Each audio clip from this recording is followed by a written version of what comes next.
Radio Grenzenlos. Radio sans frontières. Herzlich willkommen zu Radio Grenzenlos. Die Jugendlichen recherchieren. Les jeunes mènent l'enquête. L'Europe expliquée par les jeunes et pour les jeunes. Europa erklärt von Jugendlichen für Jugendliche. Auf Radio Dreieckland Freiburg 102,3 MHz und rdl.de und auf Querfunk Karlsruhe 104,8 MHz.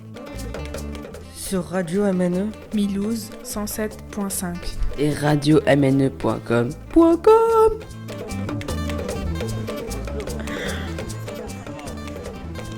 Bonjour à tous. Hey Leute, es ist 16 Uhr und ihr hört Radio Grenzenlos. Vous êtes sur la Radio Sans Frontières. C'est une émission franco-allemande qui relie les jeunes de Strasbourg et ceux de Freiburg. Nous sommes les élèves Sabrina, Sardib, Diana, Johan, Ismail et Pauping du collège Erasme dans le quartier de Haute-Pierre. Wir sind Jugendliche aus Freiburg und Straßburg.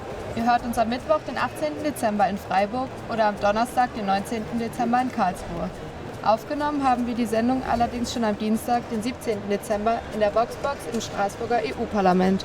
Eure Moderatorinnen für die heutige Sendung sind Diana und Lea. Vous nous écoutez le mercredi 18 décembre, mais nous avons enregistré l'émission le mardi 17 décembre à la Voxbox au Parlement européen à Strasbourg. Aujourd'hui, il fait beau comme une belle journée d'automne. On va vous parler d'écologie, d'inégalité, d'environnement et déchets. Toute la classe de 3e C du collège Erasme nous a aidés pour ce projet. Aujourd'hui, nous sommes 6 et nous représentons notre classe, mais nous voulons remercier Samet, Ali, Nejati, Anita, Touba, Christian, Samet, Sama, Enes, Senden, Unkal, Semra, Enzo, Mohamed, Dina et Bejna. Wie ihr schon gehört habt, ist diese Sendung eine deutsch-französische Sendung, die auch in beiden Ländern ausgestrahlt wird. Die UKW-Frequenz für Straßburg ist 107,5 FM bei Radio MNE. Für Freiburg 102,3 bei Radio Dreieckland und 104,8 MHz in Karlsruhe bei Querfunk. Pour Mulhouse, la fréquence est 107,5 FM et pour Freiburg 102,3.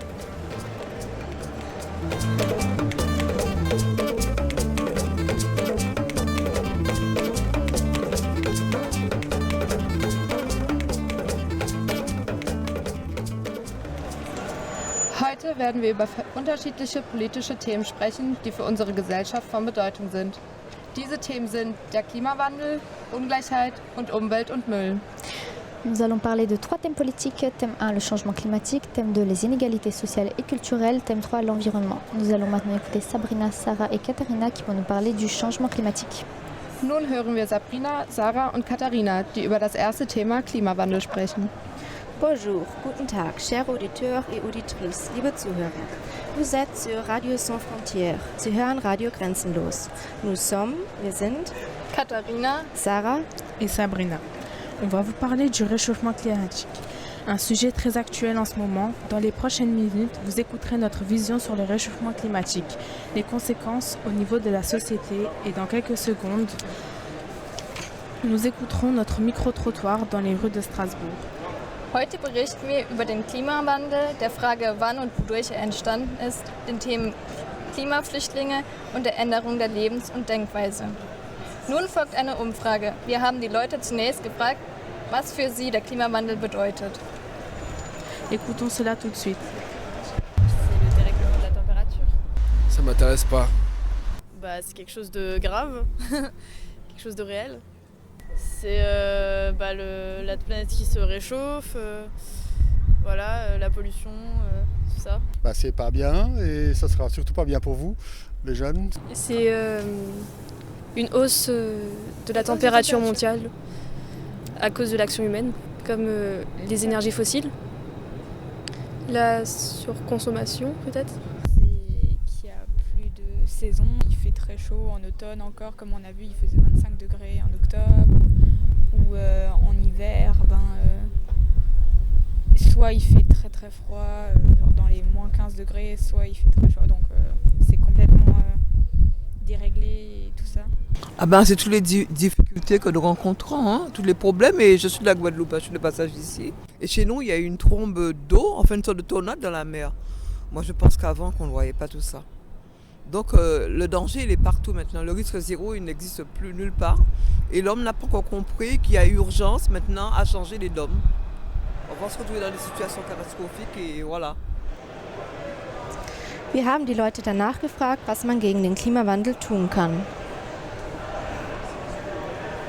Qu'est-ce que je peux faire? Moi, rien, pas grand-chose. En tout cas, on peut rien faire. C'est au niveau gouvernemental que ça se passe. J'en pense que de toute façon, à l'échelle actuelle, je suis pas sûre qu'on puisse faire grand-chose. Je pense qu'on peut pas revenir en arrière et que c'est trop tard. Même si on fait tous un petit effort, je suis pas sûre qu'on arrivera à changer les choses. J'essaye de faire des efforts tous les jours, à mon petit niveau à moi, mais que c'est surtout aux grands pays et aux multinationales de faire quelque chose, et c'est dans ce sens-là qu'on doit avancer, pas autrement. J'aime beaucoup voyager et je vois que la planète est en train de se déforester de manière considérable, et c'est bien triste. Mais à notre niveau, je ne pense pas qu'on puisse faire grand-chose. Après notre journée d'échange avec les Allemandes, Léa, Yul, Sarah et Katharina, ma classe et moi avons choisi une thématique qui nous concerne tous, le réchauffement climatique. Le réchauffement climatique, c'est une augmentation de la température moyenne à la surface de la Terre. Il est la cause de l'accroissement des gaz à effet de serre dans l'atmosphère, qui a mené à l'augmentation des phénomènes météorologiques extrêmes comme les éruptions volcaniques, les tremblements de terre, et les séismes et les tsunamis, etc. Les catastrophes naturelles seraient décuplées à cause de l'augmentation de la température sur Terre et dans les mers. Die globale Erwärmung ist der Temperaturanstieg. Eine der Folgen ist die Zunahme von Naturkatastrophen. Der menschengemachte Klimawandel beginnt mit der industriellen Revolution, also um 1830. In einem Artikel der Deutschen Welle berichtet ein Paläontologe, der Lebewesen, Lebewelten und der geologischen Vergangenheit erforscht mit Fossilien. Die Untersuchungen zeigen, dass schon die frühe Erderwärmung im Zusammenhang mit der steigenden Konzentration von Treibhausgasen als Folge der industriellen Revolution steht. Der Treibhauseffekt bedeutet, dass besonders durch die Verbrennung von fossilen Brennstoffen wie Braunkohle oder Erdöl Gase freigesetzt werden. Diese Gase werden menschliche Treibhausgase genannt, denn sie verhindern wie die natürlichen Treibhausgase den direkten Austritt der Wärmestrahlung ins Weltall. Zu den menschlichen Treibhausgasen gehören auch Methan und Lachgas. Dazu kommen wir gleich noch genauer. Die Folge davon ist, dass durch die Treibhausgase weniger Wärmestrahlung ins Weltall abweichen kann, wodurch die Erde immer mehr aufgeheizt wird. Ohne diese Gase wäre ein Leben auf der Erde unmöglich, da das Klima 33 Grad kühler wäre. Zu Beginn der Industrialisierung wurde eine geringe Menge an Treibhausgasen ausgestoßen, aber sie trägt bereits zum Einsetzen der Erderwärmung bei. Im Dezember 2015 tagte die internationale Klimakonferenz und verhandelte das Pariser Abkommen. Dieses sieht vor, den Durchschnittstemperaturanstieg unter 1,5 Grad Celsius bis 2100 zu halten und ab 2050 treibhausgasneutral zu werden. Sonst entsteht ein unumkehrbarer Kreislauf der Erderwärmung mit Folgen wie Naturkatastrophen. In Bezug auf den menschengemachten Treibhauseffekt möchten wir nun genauer auf die in der Nutztierhaltung entstehenden Gase eingehen. Das Gas N2O, auch Lachgas genannt, ist viel schädlicher für das Klima als CO2. Es bildet sich in synthetischem Dünger und tierischen Exkrementen. Mit fast 60% ist es der größte Verursacher an Lachgasen. Auch Kühe schädigen bekanntlich die Umwelt. Sie stoßen Methan aus, was 25% mal schlimmer ist als CO2. Diese Methanemissionen machen ein Viertel des menschengemachten Klimawandels aus. Die Nutztierhaltung ist für 90% der Abholzung des Amazonas-Regenwaldes verantwortlich, weil dort Futtermittel wie Soja angebaut werden. Dieser Boden ist ein CO2-Speicher, aber bei der Rodung tritt CO2 aus dem Boden und den Bäumen aus. 80% der landwirtschaftlichen Nutzfläche wird für Futtermittel und die Haltung der Tiere nach einer Studie verwendet. Nur 3% der an die Tiere gefütterten Kalorien bleiben im späteren Fleisch, so wie wir es im Supermarkt finden, erhalten. Laut einer Studie von 2016. Kauft man sich zum Beispiel ein Kilo Steak, so wurden dafür ca. 25 Kilogramm Getreide und bis zu 15.000 Liter Wasser gebraucht. Mit der Nahrung, welche auf der Anbaufläche für Nutztiere angebaut wird, sowie dem benötigten Wasser könnte man viel mehr Menschen direkt ernähren. Dies wäre effizienter und umweltfreundlicher. Wir befragten die Umweltpsychologin Jana Werk, um zu erfahren, was geändert werden muss, um den Konsum von tierischen Produkten zu reduzieren. Unsere erste Frage ist, hat sich der Konsum von Tierprodukten in den letzten 30 Jahren geändert? Statistiken dazu, wie der Konsum genau gelaufen ist, die finde ich, was die Verhaltensforschung angeht, vor allen Dingen dann interessant, wenn man schaut, wie kann ich das denn ändern? Ne? Also und dazu brauche ich einmal Information für die Leute, aber auch Emotionen. Also das heißt, wir wissen, dass es immer noch so ist, dass zum Beispiel 30% der Anbauflächen weltweit für Tiernahrung verwendet werden oder dass zum Beispiel 15% der Treibhausgasemissionen durch Tierhaltung überhaupt ausgelöst werden. Und es ist so, dass was Methan angeht zum Beispiel, was ja auch ein Treibhausgas ist, das in Deutschland seit den 1990er Jahren ein bisschen zurückgegangen ist. Das hat auch damit zu tun, wie die Tiere gehalten werden. Aber insgesamt haben wir da noch keinen klaren Trend in Deutschland, dass es zurückgeht. So, bei den jüngeren Bevölkerungsschichten schon. Also gerade bei weiblichen Jüngeren aus der Bevölkerung, da gibt es immer mehr, die sich vegetarisch oder auch vegan ernähren. Und als nächste Frage, was wird in der Politik für eine Verringerung von Tierprodukten getan? Was ja wahrscheinlich allen bekannt ist, ist der Versuch der Grünen des Veggie Day. Und da muss man sagen, das war total ungünstig kommuniziert leider. Zum Beispiel kann ich in Berlin, gibt es inzwischen auch eine vegane Mensa. Da gibt es aber im selben Haus auch noch eine andere Mensa. Das heißt, wenn ich die vegetarische und vegane Ernährung anregen möchte, dann macht es eben Sinn, da attraktive Optionen zu schaffen, also das vegetarische Angebot zu erhöhen, aber ohne gleichzeitig was zu verbieten oder es ganz abzuschaffen, weil sich die Leute dann schnell in die Ecke gedrängt fühlen. Und ich glaube, da ist einfach passiert, halt kommunikativ war das sehr ungünstig und ansonsten fehlen da schon klare Initiativen, die aber eben nicht so von oben herab und wir verbieten euch den Rest gestaltet werden dürfen, weil sonst reagieren die Leute mit Ablehnung. Und was glauben Sie, muss sich in der Lebensmittelindustrie ändern, also damit weniger Fleisch konsumiert wird? Es gibt ja inzwischen unglaublich viele Ersatzprodukte. Und das ist natürlich schon mal ein guter Weg. Gleichzeitig, wenn wir sagen, wir wollen insgesamt mehr ökologische Produktion, verändern sich dadurch ja auch die Preise.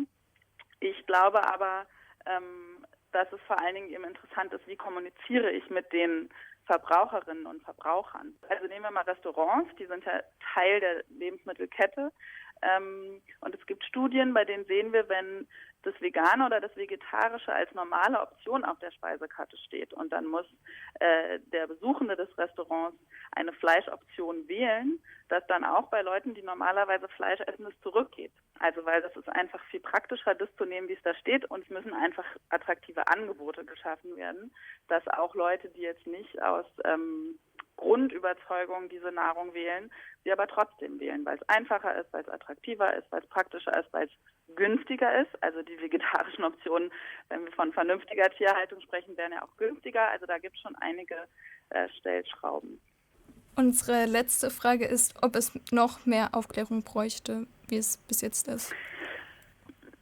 Na, ich würde sagen, jein. Also wir wissen aus der Umweltpsychologie, dass um Verhalten zu ändern, also eigentlich sind es 4 Säulen, die menschliches Verhalten bestimmen. Das hat Andreas Ernst, ein Psychologe, sogar in der DB Mobil mal so schön zusammengefasst. Das ist einmal Gewohnheit, das ist die Möglichkeit einer guten Alternative, die Überzeugung, 3., dass sich diese Alternative lohnt und 4. der soziale Einfluss, also das Urteil derer, die uns wichtig sind. Information spielt natürlich auch eine Rolle, weil da über Informationen eben so eine Dringlichkeit klar werden kann. Also die Information, was passiert eigentlich durch Nutztierhaltung, wie geht es den Tieren, was hat das aber auch für Umweltauswirkungen. Das ist wahrscheinlich im Moment die einfachere Schiene in der Öffentlichkeit, die zu bespielen als das Tierleid. Viele Leute stehen halt vor diesem Problem, sie sehen irgendwie, wie viele Nutztiere es gibt und denken dann, ob ich jetzt heute meine halbe Packung Salami esse oder nicht, macht doch keinen Unterschied. Also diese einerseits die Dringlichkeit, die man durch Aufklärung erreichen kann, die sollte aber immer gekoppelt sein, auch mit einer emotionalen Botschaft und dieser Botschaft, das Verhalten zu ändern, das bringt auch etwas. Die kurze Antwort ist, reine Information ändert selten menschliches Verhalten.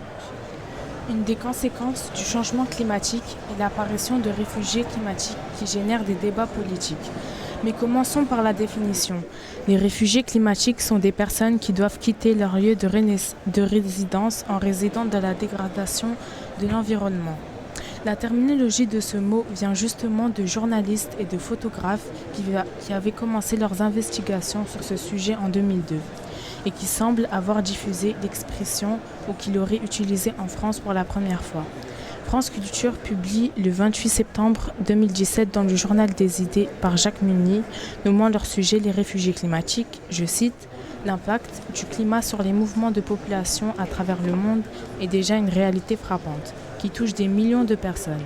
Environ chaque année, 26,4 millions de personnes quittent leurs habitations à la suite d'une catastrophe naturelle brutale, d'après le site de France Culture. En regardant sur le site de l'Humanité, le journal publié le 15 novembre 2016, je cite, selon les estimations de l'ONU, 250 millions de personnes d'ici 2050 forcées de s'exiler à cause de bouleversements du climat.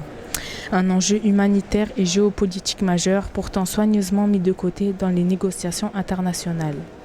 Wir haben also gelernt, dass vor allem der Mensch für den Anstieg der Temperatur verantwortlich ist, zum Beispiel durch die Industrie, Viehzucht und Verkehr. Le groupe À la Claire Ensemble parle de l'importance du recyclage, un rap qui envoie un message puissant sans pour autant culpabiliser et surtout c'est très drôle. C'est la ville de Naval située juste au nord-ouest de Montréal qui a sorti le grand jeu afin d'alerter ses habitants. Mieux trier, c'est faciliter le travail pénible des employés des centres de tri, mais c'est aussi la base d'un mode de vie plus éco-responsable. C'est pour ça que le titre « Mets du respect dans ton bac » a été tourné dans le centre de tri de Tricentis avec 6 membres du groupe qui jouent les employés.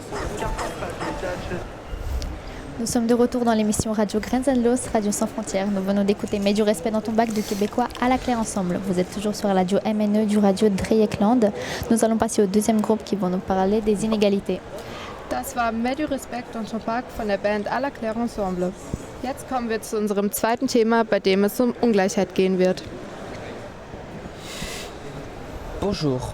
Pour ce deuxième thème, avec Ismaël Sardip et moi-même, nous avons décidé de parler des inégalités qui existent dans notre société et ce qu'on peut observer, entendre tout autour de nous. C'est aussi une thématique qu'on peut entendre très souvent en ce moment, dès qu'on regarde à la télé. Par exemple, le port du voile, les gilets jaunes, etc. Pendant notre première journée d'échange à Strasbourg, en octobre, nous sommes allés rencontrer des gens dans la rue afin de leur poser des questions. Que pensent les gens au niveau de la polémique autour du port du voile dans l'espace public? Écoutons cela tout de suite. Est-ce que vous êtes d'accord qu'on interdise le voile en espace public? Dans l'espace public, tout le monde met comme il se veut et c'est la tolérance qui prévaut. Que celui qui a une barbe longue, il la porte, que celui qui a les cheveux longs, il le porte, et puis celui qui a le voile, qu'il le porte aussi. Hein. Donc vous êtes contre qu'on interdit? Vous êtes pour? Non, on ne l'interdit pas, on le tolère. Okay. Dans l'espace public. Hein. Après, quand c'est l'hôpital ou quand c'est les établissements publics, c'est autre chose. Hein. Là, c'est les lois laïques qui prévalent. Mais enfin, il n'y a pas lieu de faire tout un débat là-dessus. Hein. Bonne question. J'ai pas trop d'avis là-dessus. Je dirais que chacun devrait être libre de faire ce qu'il veut. Voilà. C'est pas une question pour ou contre la loi. Je pense qu'on doit donner la liberté, le choix aux femmes eux-mêmes. Je suis contre le voile. Ah, vous êtes contre le voile? Oui. D'accord. Et vous pouvez justifier pourquoi? Parce que je trouve qu'on n'a pas besoin de mêler la religion dans un lieu public. La religion, on le garde à la maison, pour moi. Hein. Que ce soit dans n'importe quelle religion, hein, à la maison, pas dans les rues. Voilà. Merci. Je pense que porter le voile, c'est pas une infraction ou un problème qui peut avoir dans notre société. Je pense que toutes les femmes sont libres de pouvoir porter ce qu'elles veulent. Et du coup, j'espère que ça ne passera pas, que la loi ne passera pas. Parce qu'on est dans un pays laïque et qu'on ne doit pas interdire les signes religieux et que chacun doit vivre sa religion comme il l'entend dans l'espace public. Moi, ça ne me dérange pas personnellement, mais voilà. Vous êtes d'accord que les femmes voilées se montrent dans l'espace public? Moi, les mères de mes amis, c'est comme ça, hein, donc ça ne me dérange pas. Non, je suis tout à fait contre toutes les lois qui interdisent les libertés, tout simplement. Parce que c'est une liberté, on ne peut pas interdire à quelqu'un d'être libre. Tant que cette liberté, elle touche personne, en fait. Elle n'atteint pas les autres en fait, c'est pas une atteinte aux autres.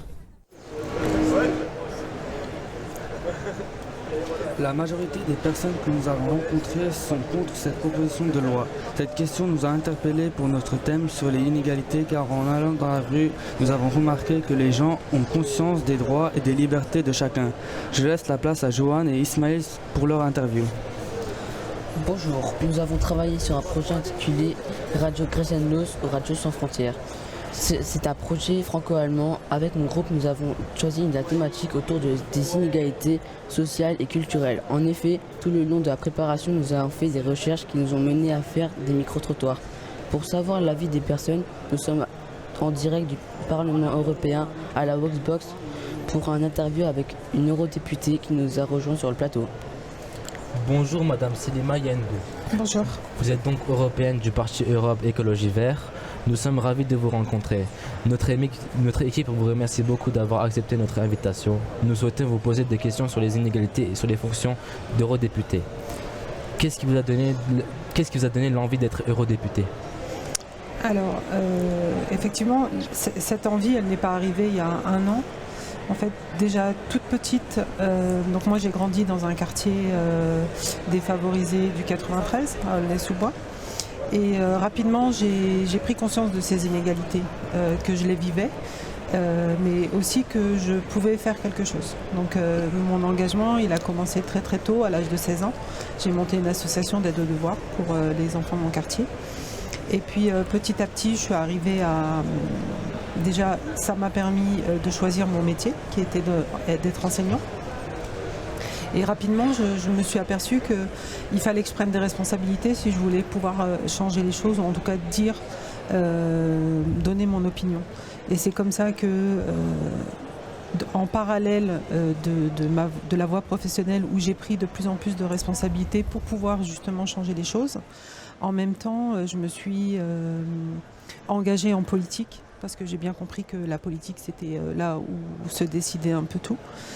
Et donc au niveau local, et puis ensuite, après, ce sont aussi des rencontres avec des personnes qui vous amènent, et notamment, alors moi je ne suis pas Europe Écologie Les Verts, je fais partie du groupe Europe Écologie, mais je suis Alliance écologiste indépendante. Et on a fait alliance au-delà de peut-être certaines divergences entre nous. On s'est dit qu'il fallait que l'on fasse quelque chose pour vous, en fait, pour que vous viviez dans un monde sain, dans lequel vous pourrez encore respirer. Donc tout l'aspect écologique, mais pas que. Puisque moi, ma particularité, c'est aussi, et je crois que c'est ça qui nous rassemble aujourd'hui, travailler sur les inégalités. Et en fait, c'est lié. Parce qu'on s'aperçoit que le changement climatique, il va toucher de toute façon les personnes les plus fragiles et les plus défavorisées en premier, et qui aujourd'hui sont préoccupées par tellement plein de choses au quotidien, qu'ils n'ont même pas conscience que justement le changement climatique va les impacter et risque d'être terrible pour eux, que ce soit dans nos pays européens, mais aussi dans les pays extra-européens. Donc voilà, l'envie de réellement faire... Moi j'ai 3 enfants, 3 garçons qui sont de votre âge, et j'avais envie aussi de pouvoir les regarder en face dans quelques années, et parce qu'un jour vous allez venir nous dire, et vous nous le dites déjà, vous le saviez et vous n'avez rien fait. Donc moi j'ai envie de faire quelque chose. Je le sais et j'ai envie de faire quelque chose pour ça. Voilà. D'accord. Et aujourd'hui vous êtes donc ravi d'être eurodéputé ? Ah mais oui, c'est extraordinaire. Enfin, je ne sais pas d'où vous venez exactement, mais quand on vient d'un quartier comme le mien et qu'on se retrouve, même là, rien que de vous en parler, ça m'a donné la chair de poule. Moi, quand je suis arrivée ici le 2 juillet, vous voyez, j'ai même un peu les larmes aux yeux encore, tellement c'est à chaque fois, je revis ce moment.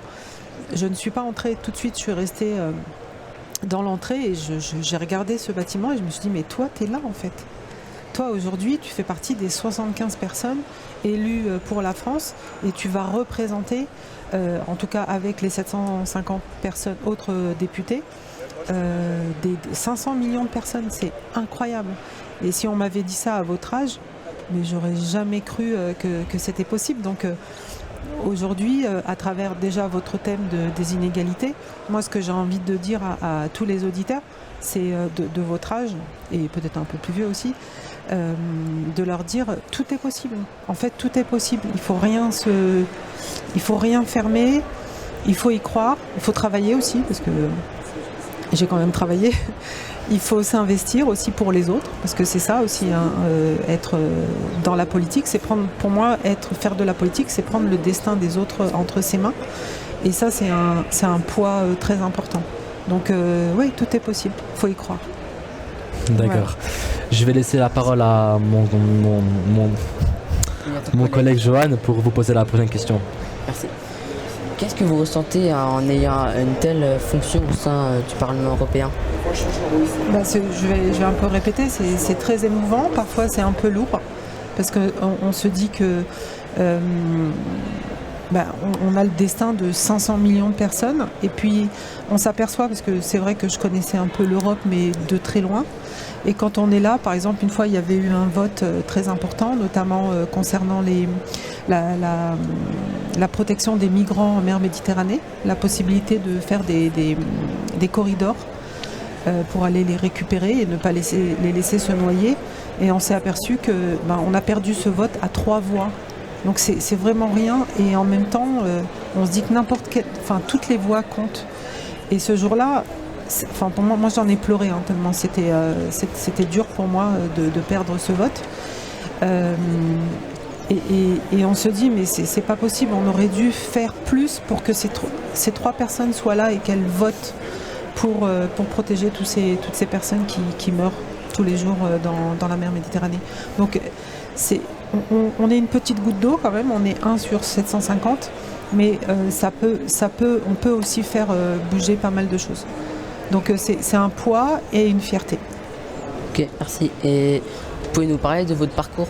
Genre, vous avez fait quoi comme études ? Alors, moi j'ai fait plutôt des études scientifiques. Déjà très très jeune, j'adorais les maths et la physique. Et en fait, comme je disais tout à l'heure, à l'âge de 16 ans, j'ai monté avec d'autres personnes mon association d'aide aux devoirs, ce qui m'a permis de travailler en fait avec des professeurs. Et c'était ce qu'on appelle les ZEP en France, les premières ZEP. Et j'ai donc collaboré avec les enseignants et je suis tombée amoureuse de ce métier.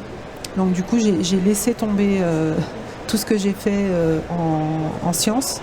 Et je me suis dirigée vers le concours de professeur des écoles au départ. Et puis après j'étais directrice, j'étais formatrice. Comme je disais tout à l'heure, c'était vraiment pour pouvoir toucher le maximum de personnes. Donc formatrice. Et puis là, dernièrement, j'étais proviseure adjointe d'un lycée professionnel. Donc lycée professionnel, forcément, parce que c'est un type de population souvent défavorisée qui m'intéressait. J'avais vraiment envie de travailler avec ces élèves-là et les aider à construire leur place dans la société.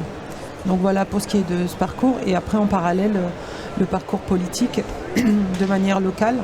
Donc je suis conseillère municipale dans une ville de Seine-et-Marne. Et puis ensuite le Parlement européen qui est arrivé un peu par surprise quand même, parce que j'étais 10e sur la liste et je ne pensais sincèrement pas être élue. Et voilà, le 26 mai, la jeunesse française ayant beaucoup voté pour les Verts, ça m'a permis d'être là parmi vous. Merci. De rien. Toi Ismaïl. Et on observe beaucoup d'inégalités de pauvreté entre les pays, les régions, les pays et tout ça. Et en tant qu'eurodéputé ou en tant que personne, souhaitez-vous changer cela au niveau de l'Europe ? Forcément.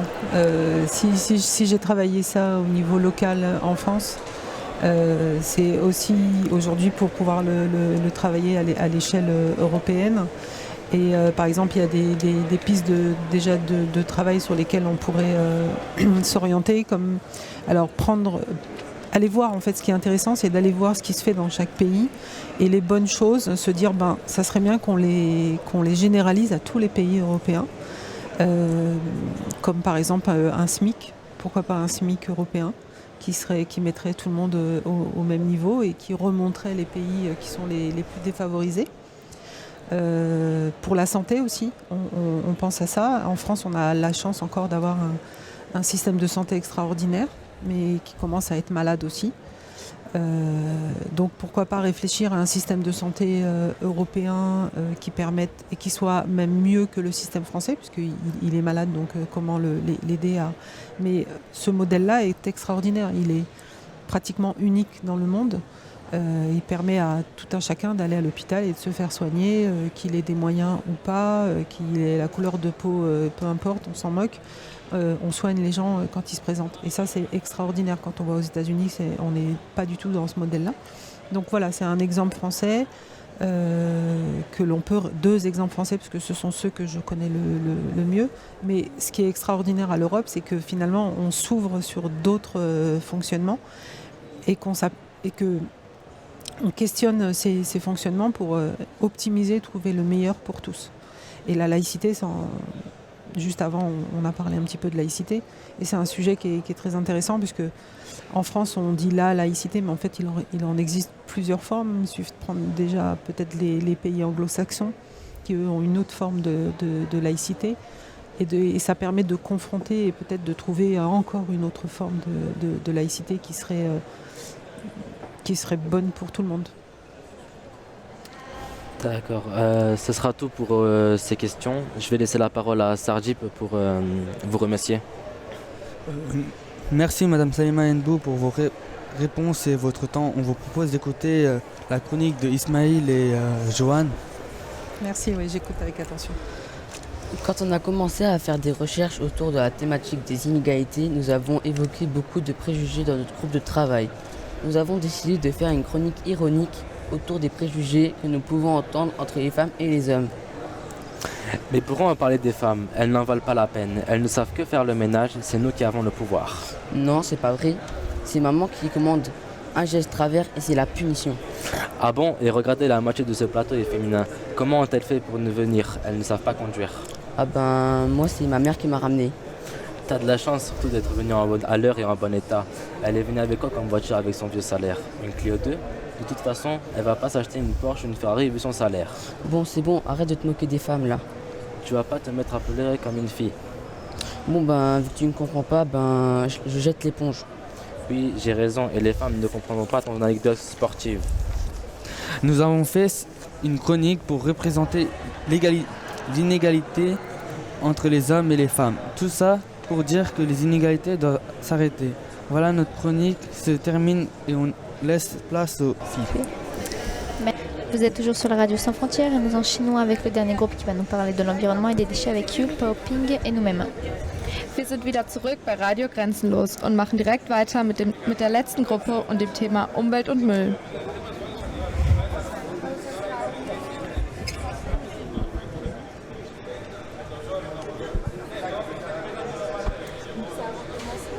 Nous avons choisi ce sujet car c'est celui qui nous parle le plus, parce que ça fait partie de notre vie quotidienne.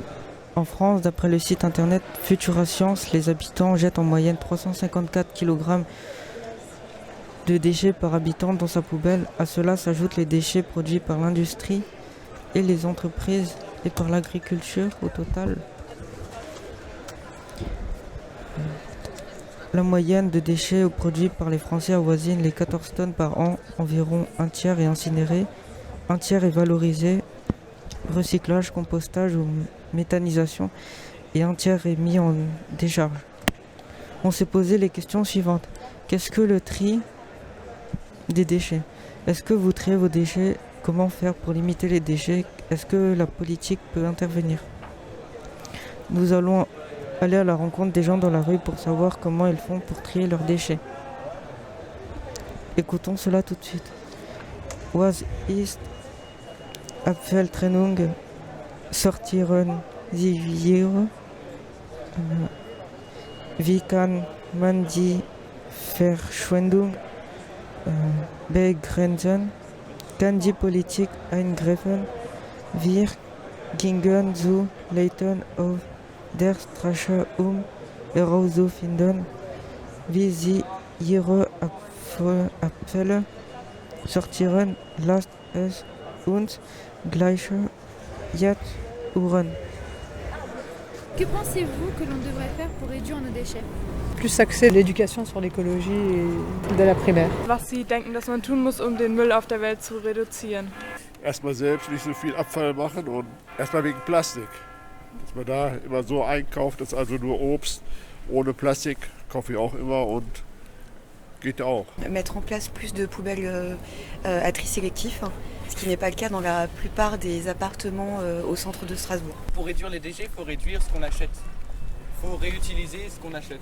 Ramasser tout ce qu'on peut ramasser, utiliser le moins de choses qui restent dans la nature. Quand on se balade, pas jeter ses papiers par terre. Acheter mieux, ça veut dire des produits mieux emballés, avec des matériaux 100% recyclables, par exemple. Moins de carton pour les emballages. When you order pizza takeout, you don't ask for the little pizza table, it's plastic. You know, in the middle of the box they put that plastic yes. so that it doesn't squash. So that the pizza doesn't squash. You tell him when you order a pizza that you don't want it. And another idea is when you go to the supermarket, Yes. you don't ask for the plastic containers that you throw away. You take your own. Déjà ne pas les jeter. Déjà ne pas les jeter par terre. Voilà. Et acheter sans les plastiques tout autour. Comme dans le temps. En vrac. Acheter en vrac. Et que faites-vous pour réduire vos déchets? Alors moi je fais le tri sélectif, mais je suis obligée de me déplacer donc pour le verre à un endroit, pour le carton à un autre et pour les ordures classiques en bas de chez moi. Wodurch beeinflussen Sie das selber? Ja, ich denke, bei den Verpackungen kann man sich Müll sparen. Keine zu großen Verpackungen, würde ich jetzt mal sagen. Nous on trie, on essaye d'utiliser aussi le moins possible de choses qui risquent de rester pendant des années. Déjà je trie les déchets, je pense tout par delà, carton, plastique. Bien sûr je trie, mais ça ne veut pas dire que je réduis, je trie. Mais il y a toujours des choses à jeter. J'essaye d'éviter de prendre par exemple des sachets en plastique pour prendre les fruits par exemple, et j'essaye de privilégier les magasins où ils donnent des sachets biodégradables ou des sachets en carton. Nous on ne mange pas. Que faisons? On achète en vrac, on achète chez le petit producteur, on ne va pas dans les grands supermarchés. Dans notre quotidien, nous sommes amenés à trier le plastique, le carton, mais parfois on se demande où doit-on mettre les déchets électroniques. Les déchets électroniques, sachant qu'il y a deux types de déchets, déchets électroniques et déchets ménagers. Les déchets électroniques sont des déchets faits d'équipements électriques, ce sont généralement des ordinateurs, des imprimantes, téléphones portables, télévisions, etc. Pour éviter tout simplement ces choses-là, on peut aller vers chaque marque, comme Apple, qui recycle les produits déjà usés ou qui ne sont plus aptes à fonctionner. Sony Liverpool accepte des vieux téléviseurs pour les recycler et en échange vous recevez un coupon de réduction. Bonne et sympa à faire, non? Ces actions peuvent se faire chez des marques spécifiques et c'est bien mieux au lieu de jeter vos déchets, quels qu'ils soient, à la poubelle. Pour les déchets ménagers, il suffit juste de trier et le tour est joué. Die EU produziert etwa 9,45 Millionen Tonnen Elektroschrott im Jahr. Gerade jetzt zu Weihnachten werden viele elektronische Geschenke gekauft, wie Smartphones oder Laptops. Viele dieser Geräte landen allerdings nach kurzer Zeit im Müll. Von diesem Müll werden jährlich nur 1/3 ordnungsgemäß entsorgt und recycelt. Somit wird Elektroschrott zu einem großen Umweltproblem. Jetzt haben wir Tilly Metz bei uns. Sie ist luxemburgische Europaabgeordnete der Grünen und wird sich im folgenden Interview einigen unserer Fragen zu diesem Thema stellen. Nous allons interviewer Tilly Metz, qui est une eurodéputée luxembourgeoise qui fait partie des Verts. Hallo, Frau Metz. Hallo. Es gibt in Deutschland das Elektro- und Elektronikgerätegesetz, das besagt, dass Hersteller verpflichtet sind, alte Elektrogeräte zurückzunehmen und ordnungsgemäß zu entsorgen. Wie kann es sein, dass trotz Kontrollen in den Häfen so viel Elektroschrott illegal verschifft wird? Ja, also auf der einen Seite, wir haben vorhin gehört, dann hört man, dass man die Konsumenten jetzt responsabilisieren, also verantwortlich machen will, dass die sollen überlegen, was sie einkaufen und so weiter. Auf der anderen Seite, denke ich, ist es sehr wichtig, dass wir aber auch die Produzenten mit in die Verantwortung nehmen. Und wenn wir nicht wegkommen von der Idee, dass man maximal verkaufen muss, maximal konsumieren muss und dass eigentlich verschiedene Produkte, elektronische Produkte vor allem gedacht sind, dass sie nur eine gewisse Zeit eigentlich funktionieren sollen und dass man dann sich ein neues kaufen soll, solange wir das haben. Also man müsste es wirklich, dieses geplante Veralten oder diese geplante Obsoleszenz, wie man sagt, das sind Sachen, die müsste man eigentlich verboten. Also man müsste auch eben die Produzenten mehr mit in die Verantwortung nehmen, dass Produkte reparierbar sind, dass Produkte, das auch draufsteht, oder man könnte sich sogar vorstellen, dass da so wie ein Timer drauf ist, dass man weiß, das Produkt, wie lange es jetzt schon funktioniert, dass man auch dafür sorgt, dass es Teile gibt, wo man reparieren kann, also dass das alles möglich ist. Und solange wir eben, oder man könnte auch sogar sagen, wir ziehen die Produzenten mit in die Verantwortung, wenn es um das Recyclieren geht, um die Müllvermeidung geht und nicht das eben irgendwo hinschippen, dass wir uns nicht mehr sehen, meistens in andere Länder, weit weg von uns, das ist sicherlich nicht die Lösung. Also Konsumenten mit in die Verantwortung ziehen, ja, aber auch bitteschön die Produzenten. Est-ce qu'on peut créer ou changer une loi européenne pour arrêter ces exportations de déchets électroniques? Maintenant, avec le Green Deal, il est clair que l'économie circulaire est un des principes de base qu'on va essayer de booster. Donc il y a déjà une directive maintenant sur l'allongement de la durée de vie des produits. Il y a déjà maintenant aussi de nouveau dans le Green Deal, on parle de zero waste. Et si justement on veut faire pas que du greenwashing, il faut vraiment, alors qu'après ces belles paroles, il y a vraiment aussi maintenant des directives très claires, comme je l'ai dit tout à l'heure, aussi une directive que ce soit interdit, que certains instruments électroniques n'ont qu'une durée de vie, que c'est pro-programmé en fait par les algorithmes, que certains produits aient qu'une certaine durée de vie, qu'on interdise la production de tels instruments. Donc si on veut vraiment faire du Green Deal une réalité, on doit prendre les mesures législatives, donc on doit faire les lois, ce qu'on appelle au niveau européen des directives, qui soient cohérents par rapport aux ambitions de ce Green Deal. Et en effet, l'Union européenne peut faire quelque chose, et je dirais même plus, c'est un sujet par excellence qui a un niveau européen. Votre radio s'appelle Grenzenlos, mais les déchets, c'est aussi, ça n'a pas de limite, c'est pas parce qu'on les voit plus qu'elles ne sont plus là, donc c'est vraiment un sujet qu'on doit aborder au-delà des frontières et où il faut trouver justement des solutions en fait qui sont déjà, que nous les Verts, on exige depuis longtemps, qui sont déjà là sur la table. On n'a qu'à les mettre dans des textes législatifs cohérents et les concrétiser. D'accord. Est-ce que l'Europe pourrait créer des centres de recyclage pour les déchets électroniques?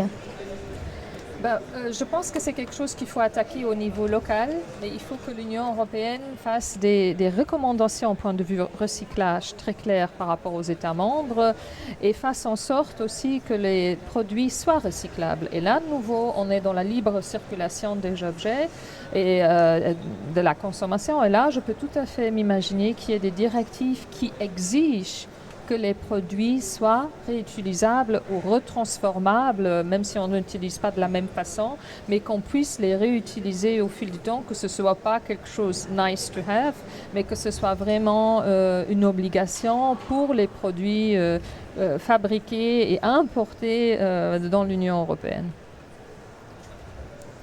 Wie kann man als Einzelperson Elektroschrott reduzieren? Ja, wir haben vorhin Interviews gehört von Leuten, dass man eigentlich viel mehr bewusst einkaufen soll. Ich muss ehrlich sagen, ich hatte jetzt einen Praktikanten, der hat mir ganz klar gesagt, Tilly, du hast einen normalen iPhone, du hast keinen grünen, also recycelten iPhone, das gibt's ja alles. Also man muss aber, es ist eben wichtig, wenn ich es nicht direkt wusste, dann wissen sehr viele Leute das nicht unbedingt. Ich hatte mal davon gehört, aber man hat das dann nicht mehr so auf dem Schirm, weil man ist ja überflutet noch immer von Kampagnen, von Reklamen, man sollte Neues kaufen. Also ich habe jetzt schon sehr lange das gleiche iPhone, aber dass es auch eben Produkte gibt, die sind definitiv nachhaltiger. Ich denke, da muss man die Konsumenten definitiv besser informieren, sodass sie auch wirklich die Wahl haben. Man muss ein Angebot finden und wie auch jemand ganz gut im Interview gesagt hat, was ich vorhin gehört habe, man muss wirklich auch das in der Erziehung, in der Schule, in der Familie thematisieren, dass man wirklich die Kinder zu Hause, aber ganz oft, das finde ich sehr interessant, in manchen Familien ist das jetzt umgedreht, da sind das die jungen Generationen, die machen die alten Generationen darauf aufmerksam, aber da gibt es was man recyclieren kann, da gibt es auch nachhaltige Produkte, die man benutzen kann, also dass man wirklich das zu einem Thema macht und dass man auch verbietet, dass es große Kampagnen gibt oder diese Betriebe Betriebe penalisiert, also bestraft, die jetzt uns wieder aufrufen, immer wieder zum Kaufen, zum Konsumieren und die Betriebe belohnt, die im Gegenteil uns darauf aufmerksam machen, dass ihr Produkt, dass man das wieder benutzen kann. Also es gibt schon noch viel Spielraum. Und ich sage immer, man muss jetzt nur den Mut haben dieser Politik. Ich finde es nicht immer ganz fair, wenn man sagt, ja, man muss die freie Wahl ganz den Konsumenten überlassen. Das ist ein bisschen einfach. Da macht die Politik ein bisschen einfach. Es ist auch ganz klar jetzt an der Politik, klare Regeln zu schaffen und klare Gesetze auch zu schreiben, dass Verschiedenes einfach gar nicht mehr möglich ist. Man muss jetzt eine kohärente und mutige Politik haben und nicht nur einfach sagen, ja, der Konsument kann ja wählen. Das natürlich auch, aber das ist ein bisschen zu einfach, als auf den Konsument zu reduzieren. Vielen Dank, dass Sie sich die Zeit genommen haben, mit uns dieses Interview zu führen. Das war Tilly Metz, grüne Europaabgeordnete. Vielen Dank an euch und weiter so, danke. Nicht nur Elektroschrott hat negative Folgen auf die Umwelt. Auch Plastikmüll verursacht schwere Schäden. Zu diesem Thema hören wir nun Jule. Es entstehen große ökologische Schäden durch den Plastikmüll, der größtenteils in die Meere gelangt. Durch Plastik eingetragene Schadstoffe verschmutzen Gewässer. Hierbei unterscheidet man zwischen mikroskopisch kleinem Plastik, dem Mikroplastik, und Plastikteilen, die größer als 5 mm sind, dem Makroplastik. Das Makroplastik trägt schwerwiegende Folgen für Tiere und Umwelt mit sich. Beispielsweise verfangen sich Tiere in Netzen oder nehmen Plastik mit der Nahrung auf. Daraus folgt, dass die Tiere an Verstopfung leiden oder im schlimmsten Fall durch Ersticken sterben. Heutzutage werden pro Jahr ca. 300 Millionen Tonnen Plastik auf der Welt produziert. 1940 waren es noch 1 Million Tonnen. Durch diese enorme Produktionssteigerung fällt dementsprechend viel Müll an. Es gibt einige Organisationen, die das Ziel verfolgen, den Plastikmüll auf der Erde zu reduzieren. Im folgenden Interview sprechen wir mit Herrn Paritosh Jacobe von der Organisation Making Oceans Plastic Free, welche vor 4 Jahren gegründet wurde. Making Oceans Plastic Free finanziert sich hauptsächlich durch Spenden und wurde von 4 Freunden, 2 aus Freiburg und 2 aus Indonesien, gegründet. Herr Kobbe ist gelernter Ethnologe und ist einer der beiden deutschen Gründer der Organisation. Erklären Sie bitte noch einmal in kurzen Worten, wie die Organisation Making Oceans Plastic Free entstanden ist. Making Oceans Plastic Free geht zurück auf 4 Freunde. Wir sind 2 Deutsche und 2 Indonesierinnen. Wir haben alle so ein bisschen den Hintergrund, viel in Indonesien tätig zu sein und haben dort einfach das Problem gesehen, was Plastik im Ozean verursacht und vor ca. 4 Jahren zusammengetan, um was dagegen zu unternehmen. Seitdem hat sich das dann entwickelt. Inzwischen haben wir einen Verein und ein Unternehmen und versuchen so auf verschiedenen Ebenen gegen Plastik im Meer vorzugehen. Okay, danke. Das vermutlich bekannteste Projekt der Organisation ist die wiederverwendbare Einkaufstasche mit dem Namen Tassini, die wie Meerestiere aussieht. Welchen Zweck erfüllt diese Tasche und wie kann sie gegen Plastikmüll im Meer helfen? Tassini ist eine unserer ersten Ideen. Wir wollten in Indonesien eine Alternative zur Plastiktüte anbieten. In Indonesien werden pro Person im Jahr durchschnittlich 400 Plastiktüten genutzt. Das heißt, wenn man es schafft, dass nur ein Mensch in Indonesien eine Tassini nutzt, statt einer Plastiktüte, sind das schon 400 Plastiktüten im Jahr. Außerdem war uns wichtig, in der Produktion von diesen Taschen auch schon Recycling-Kreisläufe zu fördern. Das heißt, wir nutzen PET-Plastikflaschen, die wir recyceln, zu Stoff verarbeiten und dann eben daraus diese Taschen herstellen. Das Ganze haben wir als Meerestiere designt, damit diese Meerestiere selber auch zu Umweltbotschaftern werden können. In Indonesien ist es so, dass das Umweltbewusstsein nur ganz gering ausgeprägt ist oder gar nicht. Da versuchen wir dann so auf eine eher unterhaltsame Art und Weise Umweltbewusstsein über diese Charaktere zu bilden. Okay, dann kommen wir zur nächsten Frage. Auf der Internetseite von Making Oceans Plastic Free steht, dass Ihre Unterstützung Community-Programme beinhaltet. Was genau kann man sich darunter vorstellen? Das machen wir auf verschiedenen Ebenen. Zum einen macht unser Verein Bildungsarbeit in Indonesien. Das heißt, wir gehen in Schulen und in Communities und machen da so Aufklärungsworkshops mit Hilfe dieser Tassini-Charaktere. Also das heißt, wir haben diese zurzeit 5 Meerestiere, die dann in diesem Umweltprogramm aufgegriffen werden und dabei helfen können, im Unterricht spielerisch auf dieses Problem aufmerksam zu machen. Und andererseits ist es uns auch wichtig, in der Produktion community-basiert tätig zu sein. Das heißt, in der Produktion binden wir so viele Leute es geht ein und versuchen so auch wirtschaftlich da Anreize zu schaffen. schaffen, eben in so einem nachhaltigen Bereich tätig zu sein. Und wieso werden diese Programme nur in Indonesien durchgeführt und nicht auch in Deutschland?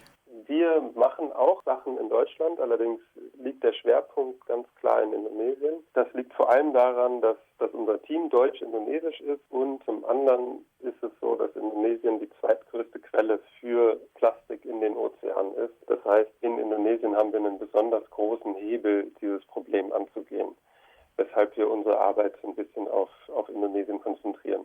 Aber auch in Deutschland sind wir tätig und machen Bildungsarbeit. Okay, dann habe ich noch eine letzte Frage, und zwar, was kann Ihrer Meinung nach jeder persönlich tun, um den Plastikmüll zu reduzieren? Ja, da kann man sehr viel tun. Also das hängt so ein bisschen darauf an, wo man ist. Hier in Deutschland gibt es inzwischen ja schon fast eine Bewegung, die da Zero Waste propagiert. Da gibt es jede Menge Hinweise, wie man das machen kann. Eben beim Einkaufen darauf achten, dass man keine Plastiktüte nutzt, was jetzt in Deutschland aber gar nicht mehr so das größte Problem ist. In Deutschland ist es, denke ich, viel mehr, dass wahnsinnig viel Verpackungsmaterial aus Plastik ist. Aber auch da kann man beim Einkaufen ein bisschen drauf achten. Und ja, ich denke im Prinzip einfach nur mit offenen Augen durch die Welt gehen. Und dann fällt einem erstmal auf, wie schwer es ist, drum rumzukommen. Aber dann sieht man eben auch, dass es inzwischen immer mehr Alternativen für Einwegplastik gibt. Dann danke ich Ihnen für das Interview. Sehr gerne. Das war Herr Paritosh Jacobi von der Organisation Making Oceans Plastic Free zum Thema Plastikmüll im Meer. Et voilà, l'émission se finit. Merci aux auditeurs et aux auditrices de nous avoir écoutés. Et nous remercions tous nos camarades Samet Ali Nedjati, Anita Touba, Christian Samet, Sama, Enes, Selen, Unkal, Semra, Enzo, Mohamed, Dina, Bejna pour leur contribution. Vous pourrez nous retrouver sur le podcast de l'émission www.radiogrenzenlos.ue. Et merci au technicien qui s'appelle Joseph. Zum Schluss wollten wir uns bei allen Mitwirkenden bedanken. Danke an alle. Und natürlich danke an meine Co-Moderatorin Diana. Merci à toi Léa de m'avoir accompagnée durant toute l'émission. Danke auch an Pia, Sonja und Mathieu von Radio Dreieckland, dass sie dieses Projekt auf die Beine gestellt haben. Und an Bernadette und Madame Louis. Und zu guter Letzt danke an unseren Techniker Joseph. Ihr könnt die Sendung gerne auf www.radio-grenzenlos.eu nachhören. Das war Radio Grenzenlos. Vielen Dank fürs Einschalten. Radio Grenzenlos. Radio sans frontières. Dieses Projekt wird mit Mitteln aus dem Interreg-Programm der Europäischen Union kofinanziert. Ce projet est cofinancé avec l'aide du programme Interreg de l'Union européenne.